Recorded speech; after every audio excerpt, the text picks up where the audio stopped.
बहुत ही रोचक कहानी है बाज और कौवे की। तो बाज और कौवे की बहुत ही रोचक कहानी है और बच्चों के लिए खासकर ये कहानी बहुत ही अच्छी, इससे प्रेरणादायक कहानी है और इससे बहुत कुछ सीखने को मिलेगा। और इसी कारण मैंने इस कहानी को इस वीडियो में रखा है। तो एक बाज था और एक कौवा था। तो बाज काफ़ी ऊंचाई तक उड़ लेता है और पक्षी इतनी ऊंचाई तक नहीं उड़ पाते हैं। तो जब बाज बहुत ऊंचाई पर उड़ रहा था तो कौवा एक ऐसा पक्षी है जो बाज से लड़ने की जद्दोजहद रखता है और इसके अलावा और पक्षी इतनी हिम्मत नहीं कर पाते हैं।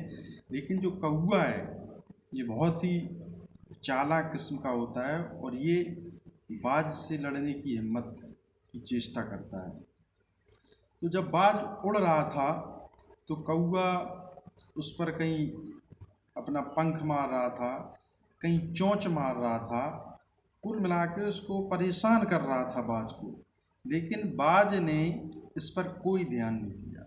जब वो चोंच भी मार रहा था तब भी बाज ने कुछ नहीं कहा, पंख मार रहा था तब भी, यानी बाज ने कुछ ध्यान नहीं दिया और कौवा बराबर परेशान कर रहा था बाज को।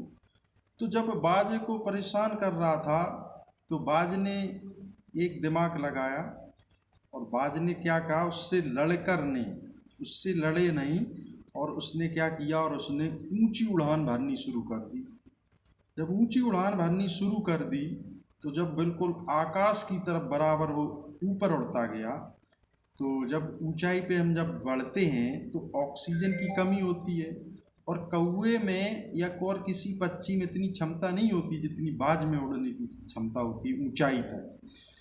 तो बाज में जो क्षमता होती है वो और किसी पक्षी में नहीं होती है। तो जैसे ही बाज ना कौवे से ना लड़कर और उड़ना ऊपर प्रारंभ कर दिया, तो जैसे जैसे ऊपर बाज चला गया वैसे वैसे कौवे को ऑक्सीजन की कमी होती गई और कौवा अपने आप नीचे जा गिरा, क्योंकि ऑक्सीजन की कमी की वजह से।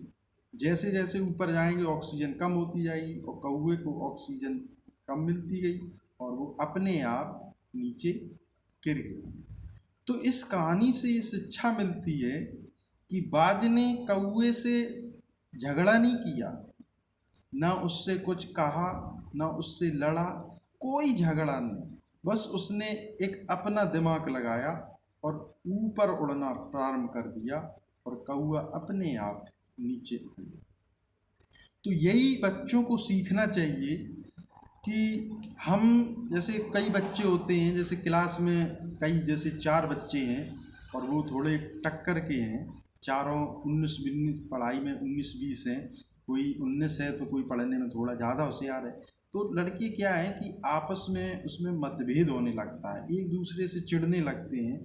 तो हमारा कहने का मतलब है कि चिढ़ना नहीं है, हमें चिढ़ना नहीं है कि वो इतना होशियार है, वो आगे कैसे निकल गया और हम उससे लड़ने लगे, लड़ना नहीं है। हमें ये दिमाग लगाना है कि इससे हम आगे कैसे उठें। तो जब हम उससे आगे उठना चाहेंगे तो हमें दिमाग लगाना होगा, हमें लड़ना नहीं है। तो अब उस लड़के से इतनी ज़्यादा मेहनत करो कि वो लड़का अपने आप पीछे रुक जाए। हमें कौवे जैसे नहीं लड़ना है, कौवे जैसे लड़ाई लड़ना बंद करो। अगर बाज भी लड़ता तो बाज भी और कौवा पूरे नीचे आ जाते, लेकिन बाज ने ऐसा नहीं किया, क्योंकि बाज की एक अपनी ताकत है और कौवे की एक अपनी क्षमता है।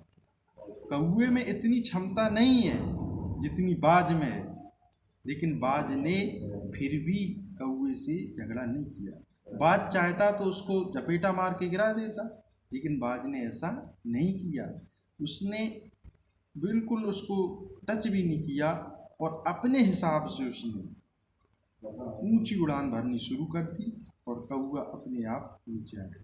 तो इसी तरह बच्चों को भी चाहिए कि हम दूसरों को झगड़ा न करके दूसरों से मतभेद ना करके हमें ऐसी विधि अपनानी चाहिए कि हम उन दूसरे बच्चों से आगे निकल जाएं।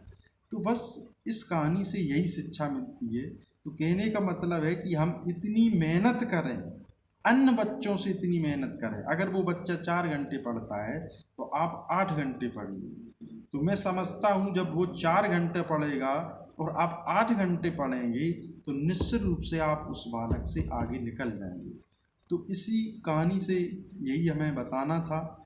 तो जो नव युवा वर्ग है तो उनको चाहिए कि हम दूसरे को झगड़ा ना करके अपने पर हम ध्यान दें। तो मैं समझता हूँ अपने आप आगे निकल सकते हैं। तो बस इसी के साथ इस कहानी को यहीं तक अंत करता हूँ। और हमारा जो चैनल है एलोनली म्यूजिक के नाम से हमारा चैनल है, और मैं वीडियो बनाता रहता हूँ, मोटिवेशन वीडियो। अगर आपको अगला वीडियो और भी चाहिए तो हमारे चैनल को सब्सक्राइब कर लें। जय हिंद, जय भारत।